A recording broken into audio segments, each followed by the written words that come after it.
Welcome to the AFR Saints channel, where we provide you daily content on your favorite team, the New Orleans Saints. Do us a favor and hit that subscribe button. Be sure to leave your comments below and smash that like button. Who dat? As we've talked about the New Orleans Saints in this offseason, it's been my contention and my feeling that the Saints need to add a veteran quarterback. If you've been here, shout out. Just a very quick recap of it. You got two young guys on the roster. I think there's a tremendous benefit of adding a veteran quarterback to mentor the young players, also to have a bridge potentially so you don't throw all of the emphasis and all of the expectation on Tyler Shuck or Spencer Rattler here at the start of this season. Similar to Michael Penix a year ago with Kirk Cousins. He didn't start until Penix till the very end of the season. I don't know if that's going to be a benefit, but I can point to guys like Aaron Rodgers, who sat behind Brett Favre, Jordan Love, who sat behind Aaron Rodgers, Patrick Mahomes, who sat for a year behind Alex Smith before becoming the starter. So there's plenty of examples throughout the NFL to suggest the benefit of young players being able to sit and learn and not having it all thrust upon their shoulders week one. Now, the counter argument of that is, look at Jaden Daniels. Started week one, game one, and led the Commanders to the NFC Championship game. There are those. C.J. Stroud. It does feel sometimes like that's an outlier, but if I had my druthers, I'd rather at least have a veteran presence in the locker room. So we've talked about what that might look like, what is reasonable and realistic. Well, Cam Jordan was a guest on the Up and Adams show with Kay Adams, and they got into this conversation about a veteran quarterback, and Cam went all in on one name. Jameis? Oh, well. He thrived there. If I'm being non-biased, Jameis? He thrived there. Everyone's obsessed with him in the locker room. He's probably, that would be like, that's the belle of the ball. That's smart. Yeah, I didn't even think of that. Cam, you're so smart. There's Russell over there. They got Jackson Dart. My God, Jameis. Yeah, yes. Come on down. It makes a lot of sense. Joe Go Flacco. see Mrs. B. Go see Mrs. B. Absolutely. Yeah, and in fact, you're right. I'm going all in. Jameis as a veteran quarterback. Come on over. He had started to say Joe Flacco there, which we talked about last week. The beginning of that, which you didn't hear, was Kay Adams pointing out names like Kirk Cousins or Matt Ryan even, both of which Cam dismissed because they both played for the Falcons, which is kind of foolish. He also, in the beginning of the cut, which you didn't hear, talked about the Saints using the entirety of their salary cap to bring in a veteran quarterback. Do you have the beginning of it? Nope. Okay. That's okay. And it is important for context. So, first of all, I think it's very clear if you were to hear the beginning of that cut where Cam effectively says that we're going to have to use the rest of our salary cap, that Cam doesn't really understand the salary cap. I probably have a better understanding of it than Cam Jordan if that's the case. For whatever it's worth, you have the New Orleans Saints. The Saints have $28.7 million in cap space. Patrick Mahomes' cap hit this year is $28.06 million. Like, the Saints could afford Patrick Mahomes this year. Baker Mayfield, Trevor Lawrence, Jalen Hurts, Bryce Young, C.J. Stroud, Brock Purdy, all of those quarterbacks have cap hits less than $28 million. All that to say, if Kirk Cousins is released and you sign him to a one-year deal, you'll be able to afford Kirk Cousins without maneuvering anything else. If you trade for Jameis Winston or Joe Flacco gets cut or any of these veterans we're talking about bringing Teddy Bridgewater, it's not going to cost you the cap space you have. What I think, just knowing how the Saints organization operates, if Mickey Loomis, if my guy Gumsmackin' Mick has $28.7 million to spend, brother, you better believe Gumsmackin' Mick is spending that $28.7 million. He didn't go free up all that cap space just to let it sit there. Your guy's trying to win now. He's like, in his mind, he's still trying to win now. And if in his mind he's trying to win now, you're going to need a veteran quarterback to make that equate. So you got the money to do it. Now, Cam also, again, in that cut, which you didn't hear, disregarded when Kay Adams brought up both Kirk Cousins and Matt Ryan. He said, no, can't. They played for Atlanta. Now, I don't know if Cam is joking, being tongue-in-cheek, or if he's serious. I really don't know. Matt Ryan is old, and it didn't go well in Indy when he went over there. I think he's washed. Kirk Cousins, however, if the Falcons do release Kirk Cousins, that is absolutely something you should pursue.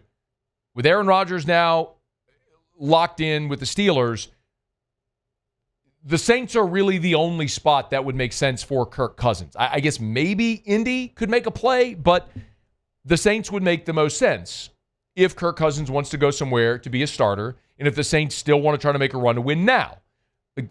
It would make sense. What would it cost? We've been through that. But I'd say from Cam's perspective, Cam Jordan's 35 years old. He's in year 15 in the NFL. He's desperate to win before his career is over. You're not doing that this year with Tyler Shuck or Spencer Rattler. It's just not happening with a young quarterback in this roster. If your roster is healthy and is improved from a year ago, maybe you can exceed the win total of 4.5 to get the 5, 6, maybe 7. You bring in a Kirk Cousins, maybe that expectation looks like 7, 8, 9, and maybe you could find a way into the playoffs at like 9 and 8, high end. Maybe.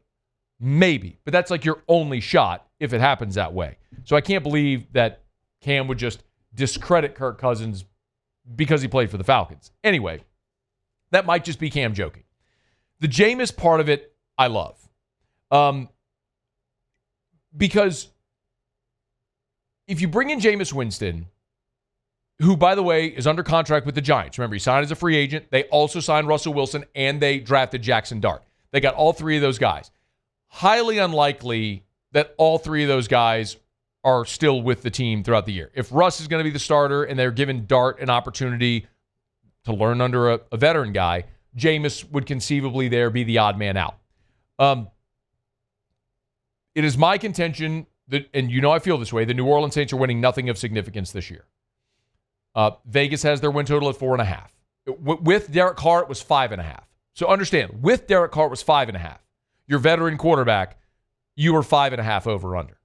Let's say you blow those expectations out the water by 3 games, you're 8 and 9.